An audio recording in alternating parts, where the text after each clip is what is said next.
क्योंकि उनका जीवन परीक्षित जी महाराज का धन्य था, क्योंकि उनके पूर्व पुरुष महापराक्रमी महातेजस्वी और धर्म को जानने वाले थे।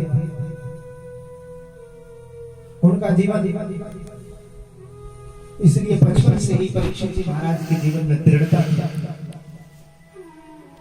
एक सभ्य व्यक्ति रहे अपने जीवन में, अशांत मन कभी नहीं परीक्षित जी महाराज का हुआ। और यदि व्यक्ति जीवन में परीक्षित जी महाराज की तरह तीन बातें अपने जीवन में उतार ले कि जो होगा उसे मैं रोक नहीं सकता, और जो नहीं होगा वो हमारे जीवन में कभी भी घटित नहीं होगा, और जो हो रहा है वो सब प्रभु की इच्छा से हो रहा है। ये तीन बातें जो अपने जीवन में उतार लेते हैं बंधुओं, वास्तव में उसका जीवन धन्य हो जाया करता है। महाराज परीक्षित का जीवन भी बड़ा धन्य रहा। समय अनुसार इनके 4 पुत्र हुए। सबसे बड़े बेटे का नाम इनके जन्मेजय था, और परीक्षित जी का अद्भुत राज्य था महाराज।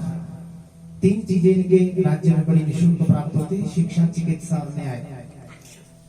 और जो आज के समय में बहुत ही विकट परिस्थिति में है, शिक्षा भी बहुत महंगी हो गई, चिकित्सा का तो पूछना ही नहीं चाहिए, और न्याय का तो खैर छोड़ ही दीजिए बात। बोल गोविंद भगवान की। वो तो 15-15 साल बाद भी आदमी मर जाता तब जाके न्याय मिलता।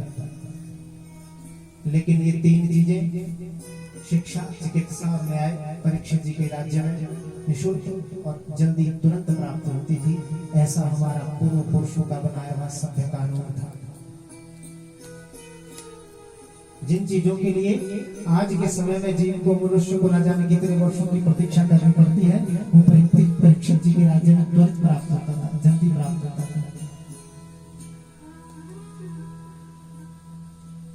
एक बार महाराज परीक्षित जी दिग्विजय की ओर निकले, अपने राज्य का निरीक्षण करने के लिए निकले। तो मार्ग में उन्होंने एक जगह देखा कि एक काला कलूटा मनुष्य जो है वो गाय और बछड़े को मार रहा है। आप संक्षेप में कथा सुना। गाय और बछड़े को मार रहा है। तो जैसे परीक्षित जी महाराज ने देखा तो हाथ में शस्त्र लेकर उस काले कलूटे मनुष्य को मारने के लिए दौड़े। हे गौ माता, आप रोए ना, जब तक ये परीक्षित जीवित है आपके ऊपर कोई कष्ट नहीं आ सकता। जैसे उस व्यक्ति को मारने के लिए गए तो दीनवत शरणम गता, वो काला कलूटा मनुष्य परीक्षित जी महाराज के चरणों में गिर गया। तो पांडवों ने शिक्षा दे रखी थी कि बेटा जो शरण में आ जाए सदैव उसकी रक्षा करना। गाय और बछड़े से परिचय पूछा, जब नहीं बताया, नाना प्रकार के उपदेश जब उन्होंने दिए तो परीक्षित जी महाराज समझ गए कि ये गाय कोई साधारण गाय नहीं, ये साक्षात माता धरती है, और ये बछड़ा और कोई नहीं, साक्षात धर्म है। परंतु धर्म और धरणी को तो मैं पहचान गया, पर ये दुष्ट तू कौन है? तो उस दुष्ट ने कहा कि प्रभु मैं कलयुग हूँ। बोलो गोविंद भगवान की।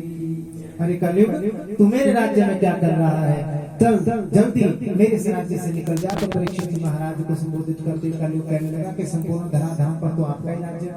मैं कहा जहाँ भी जाता हूँ आप मुझे दरबार लिए नजर आते हैं। तो बोलो बोलो, जहाँ स्थान दे दोगे वहीं रह जाऊंगा। अच्छा कलयुग एक तो बात बता कि तेरे में दुर्गुण ही दुर्गुण है कि कोई सद्गुण भी है? बोले सद्गुण तो मेरा बड़ा अच्छा है, मेरे सद्गुण को यदि आप जान लोगे तो आप मुझे बहुत अच्छा स्थान दोगे। बोले बहुत सद्गुण क्या है? बोले यत फलम नास्ति तपसा न योगेन समाधिना तत् फलम लभते सम्यक् कलोके शव कीर्तना। यत फलम नास्ति तपसा न योगेन समाधिना, जो फल मैंने पहले दिन भी शायद आपको बताया था, जो फल तप से प्राप्त नहीं होता, जो योग से नहीं प्राप्त होता, जो समाधि से प्राप्त नहीं होता, वो फल कलयुग में केवल और केवल परमात्मा के कीर्तन से, उनके नाम से पूर्ण हो जाया करता है। गुरु गोविंद भगवान की।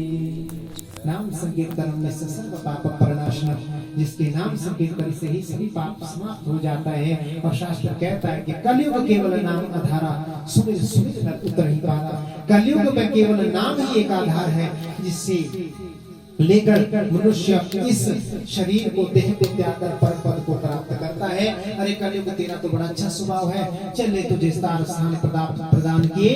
द्यूतपान स्त्रिय सोना यत्र अधर्मश्च चतुर्विधा, 4 प्रकार की जगह पर रहना जहाँ पर जुआ खेला जा रहा हो, जहाँ पर शराब पी जा रही हो, जहाँ पर स्त्री गमन अर्थात वैश्य गमन होता हो, जहाँ पर पशुओं की हिंसा होती हो, जा तेरा स्थान वहाँ पर है। कलयुग ने कहा महाराज ये तो सभी आपने मेरे दुर्गुणों को देखकर स्थान दिए, मेरा अच्छा सदगुण देखा है ना, तो एक कमरा ऐसा प्रदान करो जो बढ़िया सा ड्राइंग रूम बन जाए, गुरु गोविंद भगवान की बैठक बन जाए, मेहमान आ जाए जिसमें। अच्छा तेरा गुण तो बड़ा प्यारा है, सोने की तरह, जा तुझे स्थान दिया सोने में, गुरु गोविंद भगवान की। तो कलयुग ने देखा कि सोने में स्थान दिया, प्राप्त हुआ, वहीं से उठा, दृश्य रूप धारण किया, सिर में मुकुट धारण कर रखा था परीक्षित जी महाराज ने, उस मुकुट में जाकर विराजमान हो गया। जरासंध का वो मुकुट था, और जैसे इस मुकुट में विराजमान हुआ परीक्षित जी महाराज की बुद्धि का हरण हो गया, बुद्धि विकृत हो गई कलयुग के प्रभाव से। वन में भटक रहे थे, भटकते भटकते प्यास लगी, शमीक ऋषि का आश्रम आया। शमीक ऋषि से कहा कि हे महात्मन, मैं इस राज्य का राजा हूँ, मुझे जल पीने को दो। तो उनका तो समाधि लगी हुई थी, राजा के आने का उन्हें भान नहीं हुआ। कलयुग के कारण बुद्धि भ्रमित हो गई थी बंधुओं। पास में ही एक मरा हुआ सर्प था, धनुष कोटि से उसे उठाया और शमीक ऋषि के गले में डाल दिया। ये दृश्य जैसे ही सामने किनारे पर एक शिष्य ने देखा, भागा शमीक ऋषि के पुत्र श्रृंगी के पास गया। श्रृंगी से कहा कि देख, हमारे राज्य के राजा परीक्षित ने कैसा कुकर्म कर दिया, तेरे पिता के गले में मरा हुआ सर्प डाल दिया। अब जब ऐसा कहा तो पिता के गले में सर्प डाल दिया, वो भी मरा हुआ। तो उसी क्षण श्रृंगी ऋषि बहुत तपस्वी थे, उन्होंने जैसे ही कौशिकी नदी का जल हाथ में लिया, जल हाथ में लेकर परीक्षित जी को संबोधित करते हुए श्राप दे दिया।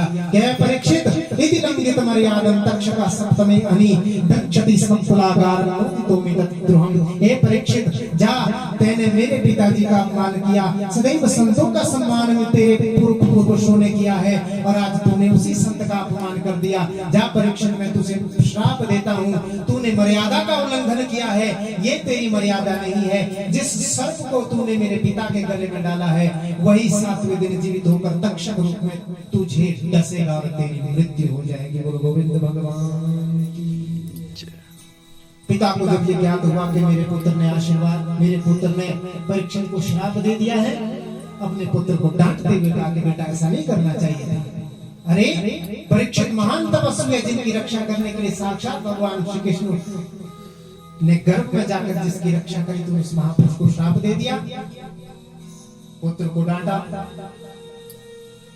अपने एक शिष्य को भेजा परीक्षित जी के पास। परीक्षित जी को जब ये ज्ञात हुआ कि उनके द्वारा इतना महान पाप हो गया है और 7 दिन में मरने का भी उन्हें श्राप लग गया, 7 दिन में मरने का श्राप लगा, और ये सोचकर, ये समझकर आज परीक्षित जी महाराज ने अपना सारे का सारा राज्य जन्मेजय जी को प्रदान किया और अपनी मुक्ति का मार्ग प्रशस्त करने के लिए गंगा के किनारे आकर विराजमान हो गए। बोलो गोविंद भगवान।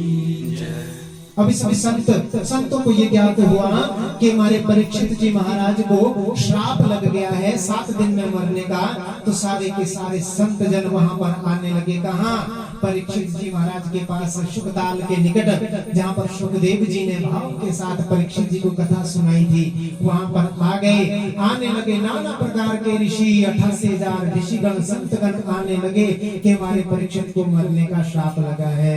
ये सोचकर बढ़ने लगे और कल तक सभी के सब वहां पर आते ही रहे। गोविंद भगवान की। कल तक ऋषि आते रहेंगे, परीक्षित जी महाराज पूछते रहेंगे कि मेरी मृत्यु का उद्धार कैसे होगा, मेरा मृत्यु कैसे सुधरेगी, मेरा उद्धार कैसे होगा। फिर कल वहां पर महाराज सुखदेव जी महाराज पधारेंगे और वो सुखदेव जी महाराज कल से परीक्षित जी को कथा सुनाएंगे और अपने राम जी आपको कल से कथा सुनाएंगे। बोलो गोविंद भगवान की, बोलो सदगुरुदेव भगवान की।